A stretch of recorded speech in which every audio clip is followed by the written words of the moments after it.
Hello बेटा, हम interest on drawing का टॉपिक कर रहे थे। तो अब हम करेंगे, अगर वो ड्राइंग्स करता है partner, beginning of each quarter, end of each quarter और middle of each quarter. Months वाला हमने कर लिया है कि beginning of each month, middle of each month और एंड ऑफ ईच मंथ।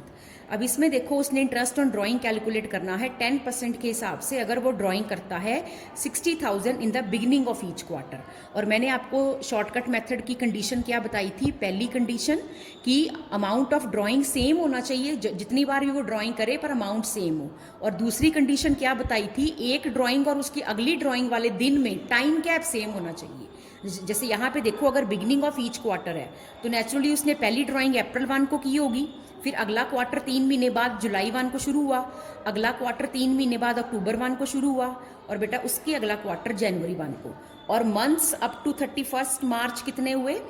अप्रैल 1 को अगर उसने ड्राइंग की है तो 31 मार्च तक अभी 12 महीने पड़े थे, यहाँ पर 9 मंथ्स पड़े थे, यहाँ पर 6 मंथ्स पड़े थे, और यहाँ पर अगर जनवरी 1 को ड्राइंग्स की है तो 3 मंथ्स पड़े थे। टोटल किया 12 और 9 21, 21 और 6 27 और 3 30। अब इसका एवरेज पीरियड निकालने का क्या तरीका है? आप क्या करोगे? 30 को डिवाइड करोगे 4 के साथ। तो 30 को 4 से डिवाइड करोगे तो ये आपका आंसर आ जाएगा 7.5। ठीक है, तो अब ये भी एवरेज पीरियड निकालने का फर्स्ट मेथड है, इसका भी हमारे पास सेकंड मेथड है, इसका भी शॉर्टकट कि आप एवरेज पीरियड ऐसे भी निकाल सकते हो कि आप क्या करो, आप देखो फर्स्ट ड्राइंग के बाद कितना टाइम गैप रहता था? 12 महीने, और लास्ट ड्राइंग के बाद 3 महीने, ओवर 2 कर लो। ओवर 2 किया तो 15/2 तो 7.5 आ गया। ये 4 बारी ड्राइंग्स की थी तो हमने डिवाइडेड 4 किया है।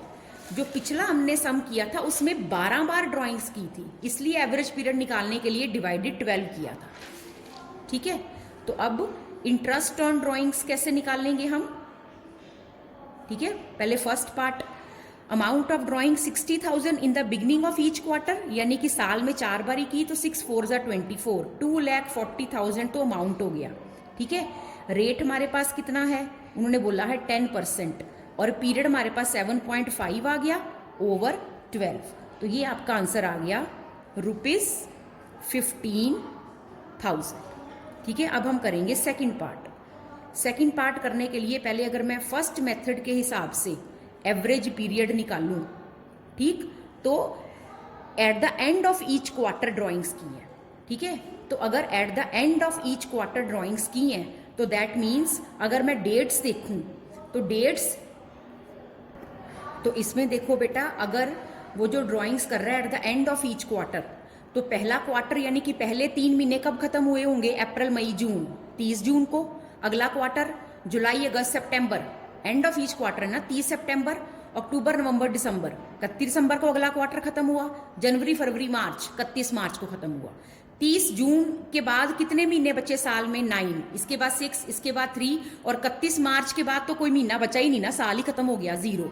इन चारों को प्लस किया, डिवाइडेड, क्योंकि 4 बार है, डिवाइडेड 4 किया, तो फर्स्ट मेथड के हिसाब से एवरेज पीरियड ये आ रहा है।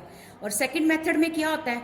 Time left after first period plus time left after last period, last drawing over 2, तो 9/2 आया, ऐसे भी 4.5 ही है। अब इसमें हम क्या करेंगे? देखो, इसमें इंटरेस्ट ऑन ड्राइंग निकालने के लिए 60,000 पर क्वार्टर, 4 बार ड्राइंग्स की तो 60 × 4 2,40,000 की टोटल ड्राइंग्स होगी, इंटू 10% और इंटू टाइम पीरियड 4.5/12, तो ये आपका आंसर आ गया 9,000। अब हम करेंगे थर्ड पार्ट। थर्ड पार्ट में वो ड्राइंग्स कर रहा है 90,000 in the middle of each quarter, तो उसके हिसाब से देखो डेट्स कैसे होंगी। तो इसमें देखो बेटा, dates middle of each quarter में वो ड्राइंग्स कर रहा है ना, तो पहला क्वार्टर कितना हुआ? अप्रैल मई जून, 3 महीनों का क्वार्टर होता है, ध्यान से समझो, अप्रैल मई जून 3 महीनों का क्वार्टर होता है। ये देखो, अप्रैल मई जून, तो इसके मिड में ड्राइंग कर रहा है ना वो, तो मिड ऑफ ईच क्वार्टर मतलब मई 15 को ड्राइंग्स की। अगला क्वार्टर जुलाई अगस्त सितंबर, तो इसके मिड में मतलब अगस्त के मिड में ड्राइंग्स कर रहा है, तो अगस्त 15।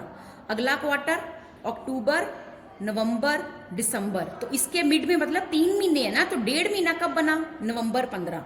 अगला जनवरी फरवरी मार्च, तो मिड क्या बना? फरवरी का मिड, फरवरी 14।